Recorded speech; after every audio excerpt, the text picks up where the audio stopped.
La Citroën C5, 2000 à 2008, est originale en tout, de l'apparence aux composants techniques. De plus, malgré toute cette originalité, il demande un prix tout à fait raisonnable.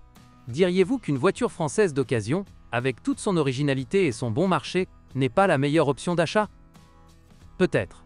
Mais Victor Smirnov pense différemment. L'attitude méfiante des acheteurs potentiels à l'égard de la Citroën C5 est principalement due à des rumeurs sur un entretien prétendument complexe et coûteux, ainsi que sur des réparations de la suspension hydropneumatique. C'est en partie vrai. Cependant, pour l'avenir, je dirais que la suspension Hydractive 3 n'est pas aussi effrayante que beaucoup de gens l'imaginent. L'essentiel est d'en trouver un exemplaire en bon état, et vous devrez choisir parmi deux modifications de carrosserie, une berline et un break.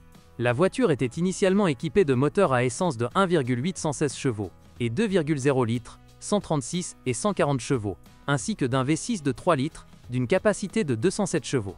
La gamme de turbodiesel comprend des 4 cylindres de 2,0, 90 et 109 chevaux, et de 2,2 litres, 133 chevaux.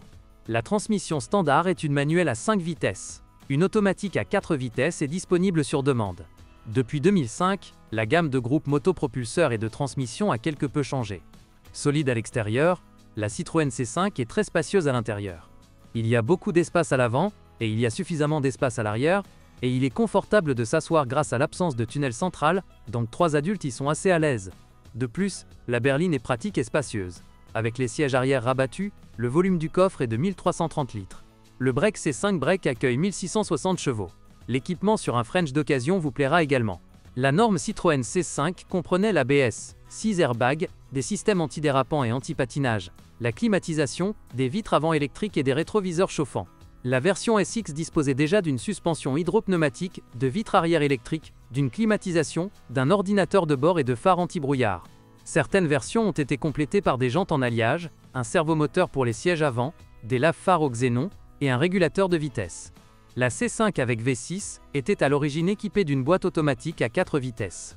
Pour les moteurs de 1,8 et 2,0 litres fonctionnant au fioul domestique, les capteurs d'oxygène tombent en panne après 100 000 km.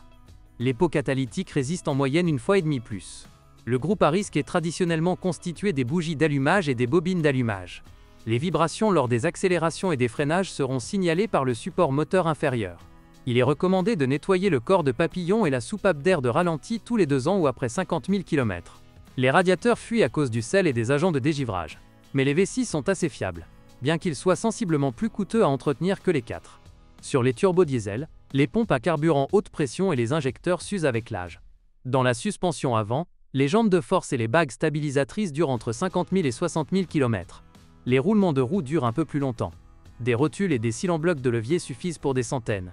Dans le système de direction, les tirants et les extrémités doivent être renouvelés tous les 70 000 km, mais la crémaillère elle-même peut supporter jusqu'à 200 000 km. La suspension hydropneumatique Hydractive 3 est devenue plus fiable que son prédécesseur. Par exemple, une pompe hydraulique avec servomoteur dure plus de 200 000 km. L'unité de commande ou les capteurs de position de suspension peuvent tomber en panne. Les hydrosphères suffisent généralement pour 150 000 km. Dans les transmissions manuelles, tous les 100 000 km il faut changer les câbles d'entraînement ou leurs extrémités en plastique. La transmission automatique AL4 n'aime pas les charges froides.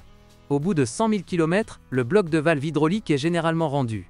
L'unité de commande de transmission électronique fonctionne souvent mal. Le pack d'embrayage peut nécessiter un remplacement. Les transmissions automatiques ZF à 6 vitesses et ESA à 5 vitesses ont montré leur meilleur côté. Les moteurs sont sujets à la surchauffe en raison de fuites de radiateurs, ainsi que de pannes de ventilateurs, de thermostats et de pompes à liquide de refroidissement, ou même du capteur de niveau de liquide de refroidissement dans le vase d'expansion. Au fil du temps, les moteurs consomment de l'huile. La transmission standard est une manuelle à 5 vitesses. Une automatique à 4 vitesses est disponible sur demande. Après la modernisation, une transmission automatique à 6 vitesses a commencé à être combinée avec le V6, et une mécanique à 6 vitesses était destinée à un turbodiesel de 138 chevaux. Dans la suspension avant, la durée de vie moyenne de la plupart des éléments n'est pas inférieure à celle des concurrents de la catégorie. Au lieu des ressorts et amortisseurs habituels, il existe des vérins hydrauliques et des sphères d'accumulateurs hydrauliques qui suffisent souvent pour 150 000 km.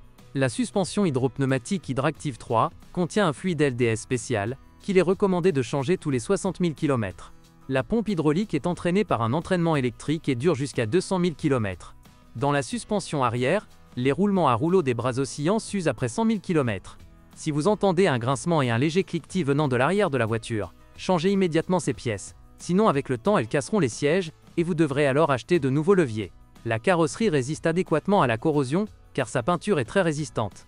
Sur les premières voitures, les vitres arrière se brisaient souvent. Mais ensuite ils ont commencé à en installer des renforcés.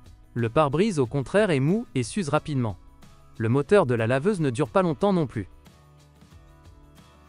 Bonjour les amis. Vous cherchez une voiture d'occasion? Vous devez prêter attention au site web carm.pro. Carm.pro est grand catalogue de voitures, moteurs, boîtes de vitesse. Et le meilleur, c'est que vous pouvez trouver des informations sur les pannes de n'importe quelle pièce. Complètement gratuit. Allez sur le site web carm.pro et découvrez tous les éventuels